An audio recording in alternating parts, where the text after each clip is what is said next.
Hi, folks. You're with Tacitus today at your Pushback channel, and thank you for joining this radio live stream.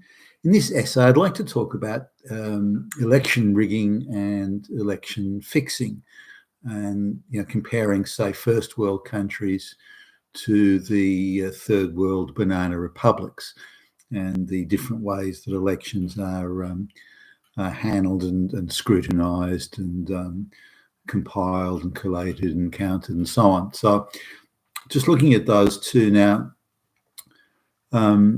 election integrity is certainly a big issue these days. There are people all over the world that have concerns about it. But there's an equal number of people, as far as I can tell at least, that think that if your side wins and the election's rigged, well, who cares? There's nothing wrong with that. So the very concept of elections feeds into, if not fully represents, allocation of resources. Now, the reason the first world is rich and the rest of the world is poor is because of the organisational structure.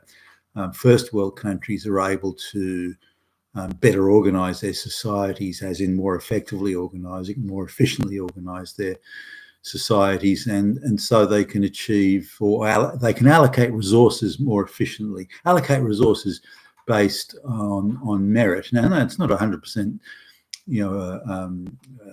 perfect or anything like that. It's resources are still misallocated, mistakes are still made, there's still cronyism, there's still corruption. It's the relative scale of it. So the richer countries have the least amount of corruption, the least amount of cronyism, the most effective allocation of resources of all the countries.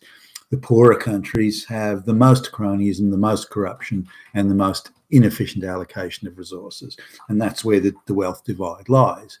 Now, the reasons for those differences, whether it be average national IQ or anything else, organisational development, the basic institutions and infrastructure, it doesn't really matter, but that's where the difference ultimately lies and rests. So and elections or free and fair elections, a real concern and emphasis on election integrity isn't about your side winning. It's about the efficient allocation of resources. Now, what it means is the will of the people is expressed through the ballot box, and thus who is elected to government, to control the financial treasury benches, as it were. So this is of some concern. Now, in my view, election integrity is vitally important because rich countries don't stay rich without it. They collapse into corrupt crony banana republics, and therefore election integrity is essential for the maintenance of and the continuation of, in my view at least, a wealthy first world society. Now, every Western nation at the moment's under threat there, because the globalists have taken over all the bodies politic of the Western world. Thus, election integrity is something, or voting for the people that you most want is under threat, or is currently actually not even available. There's very rarely now, unless a Donald Trump or someone comes along, it's very rare that the people in any Western world now get to vote for the candidates they want. The globalists, for the most part, if not exclusively, choosing which candidates will be selected and which policies they will apply. So it's centrally controlled, and the people really have no say in it. So election integrity is at a number of levels, and is to do, also feeds into, of course, national sovereignty and that sort of thing, that the citizens get to choose who they want to vote for and who can stand for election and so on, which is something that isn't happening really anywhere in the Western world at the moment. Now, in the third world, in the banana republic, piss poor third world, if elections even happen at all, election integrity is something that'll. And I've been in third world countries where I've said there's an election coming up, and are you concerned about the outcome of this thing? And the whole room erupts in laughter. No, we already know who's going to win. Everything's been picked. The ballots have been rigged. The vote count's already been decided, and they spoke about it quite casually, that's just the way things were in their third world countries, their crony, their piss poor crony banana republic countries. That's just how it is. And corruption is rampant and so on. And they thought they don't think that in election integrity. This is the people in the third world countries. They don't think election integrity is something to be admired or appreciated or anything like that. They see it as some sort of human weakness in the sense of naivety. Why would someone who has the power to take control and do whatever they want, why would they not do that? Why would they surrender, if you like, this power to the whims of the ballot box, as these third world sort of heavies would see it. Now, bear in mind, the people in the room are the most privileged in those third world societies, so they're the beneficiaries of cronyism and corruption. So they're amongst the least likely to see the benefits of doing it any other way, because then their lives and outcomes and livelihoods would all be uncertain, and they don't want that uncertainty. Which, by the way, is what the globalists are all about. They want uncertainty for everyone else, but not for them and their flunkies and stooges.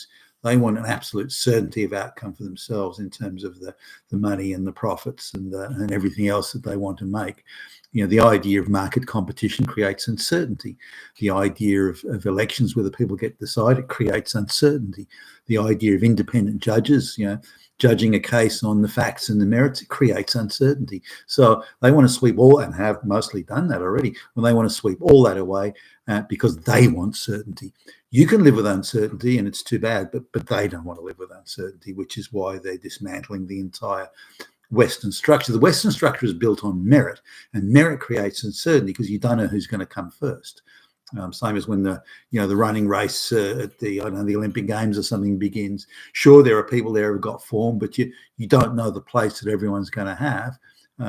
You can look at previous form and make a decent, educated guess, but the reality is outcomes are uncertain. Particularly, say, in team sports, there'd be football or whatever.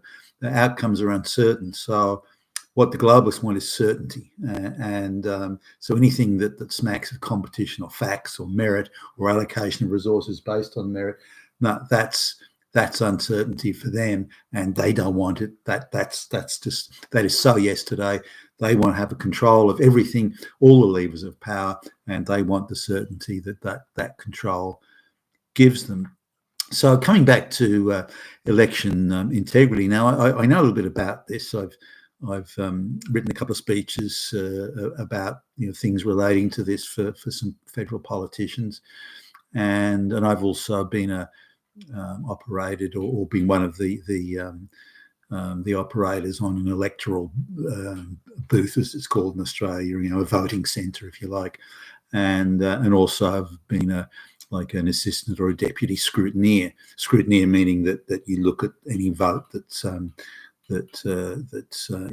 any sort of dispute, and it could be a simple thing like the voter put a tick in the box that isn't quite fully in the box, and it could be in between.